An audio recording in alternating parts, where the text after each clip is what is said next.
Alright, so this is me trying to soundproof my new kitchen sink that I bought for my studio downstairs. As you can see, I started to already do the bottom of it, and I did the sides or whatever. Very simple. I'm just used silicone. From what I see, it works so easy. I got this rubber mat from Sears. I had a lot left over. It's usually the rubber mat that you get from Sears or fitness stores to put your treadmill on and to absorb the sound from the treadmill and stuff like that. It's a lot thicker than what it needs to be, but I like to go extra for no reason. So that's what I'm putting on here. I'm gonna put that right on here. As you can see, I already started it.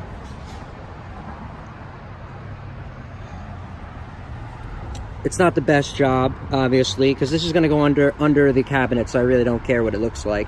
I just wanted to absorb the sound because I have a bedroom right above the kitchen where the sink is going to be. So I wanted to absorb the sound as much as possible without spending a whole lot of money. So I had this rubber mat left over from, like I said, from when I got from Sears for the treadmill. And there was no point of having it go to waste, so I used it for this, and it's going to be really thick. I could just feel it, like it's going to absorb that sound like really well, so I'm not going to have a problem with this absorbing the sound at all. It made the sink actually probably like an extra couple of pounds, it feels like, when I pick it up, but you know, I'd rather have that. So like I said, it's not the best looking, but you know, who cares what it really looks like. It's going to be under there. If you were, you know, you can always cut this out a little bit better and do a better job and wrap it around the sides and make it look really nice. Like, not what I did, but like I said, this is going to work perfect from what I see. So all I did was, I just used standard silicone on mine, and it worked fine. I used rubber cement on the top part over here. Water-based rubber cement. I used contact cement I used over on the bottom just to try it out to see if it would work better than the silicone. I wasn't sure at first. It seemed to work okay, but I still have a little bit of gaps in certain places what I'm not happy about. The silicone, I can, you know, pretty much spread it on, and it'll be a nice even coverage when I put it on, so it'll cover it a lot more and stay, you know, sturdier. And like I said, I used the silicone already, and I'm telling you that's not going to come off for a long time. And if you think about it, silicone, you know what I mean, how it's based, you know, it's supposed to keep out water and, you know, all that other stuff, and it's kind of rubbery, so it'll absorb the sound even more. I know I'm just going overboard now, but you know, it'll absorb it even more because it'll be a rubbery base, you know, under there instead of just the contact cement. So the silicone's probably even better to use than the contact cement that I found out. So all I did was just, you know, spread it out on here.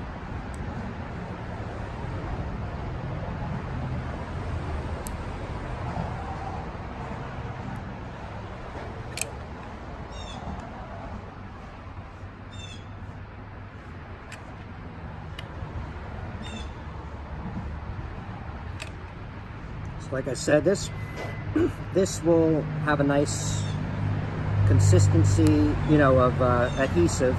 When I push on it, it'll cover it real good and have it, you know, absorb the sound even better. So, and that's what I'm aiming for, is to have it as less sound as possible, you know, for upstairs. So that's all I did. I went like that.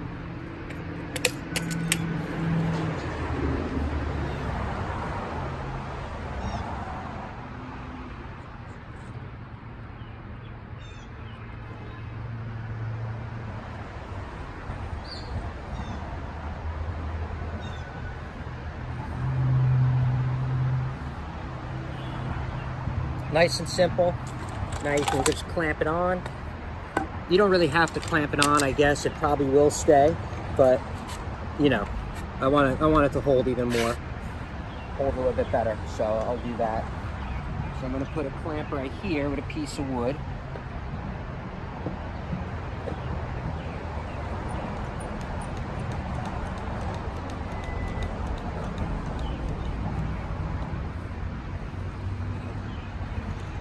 And then I got another clamp over here.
All right, that is clamped on and good to go.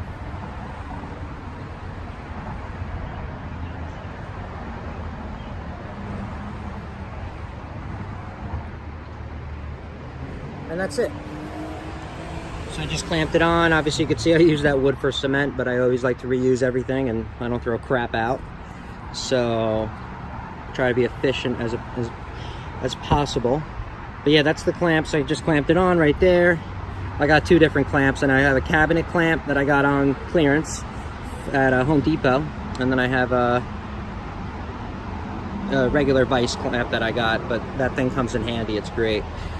So that's about it for soundproofing your sink. If you buy, you know, a budget-friendly sink, which I did, so I wanted to, without paying, you know, double or triple the amount for a sink that has more vibration absorption, you know, this was way more efficient for me. This pretty much cost me nothing because I had it extra from a job or whatever. So you could probably find, you know, the same thing or similar. If you have something around your house that's rubber that you're, you know what I mean, you're not even using, you can use that, you know, as long as it's made to absorb some kind of sound or vibration, then you will be fine. I mean, like I said, this is made for it, so there's probably a mixture of rubber and some other fibers and stuff in there, but so you can do something similar with that. All right, and that's it for about soundproofing your sink. Any other questions or anything, let me know. Have a good one. Thank you for watching.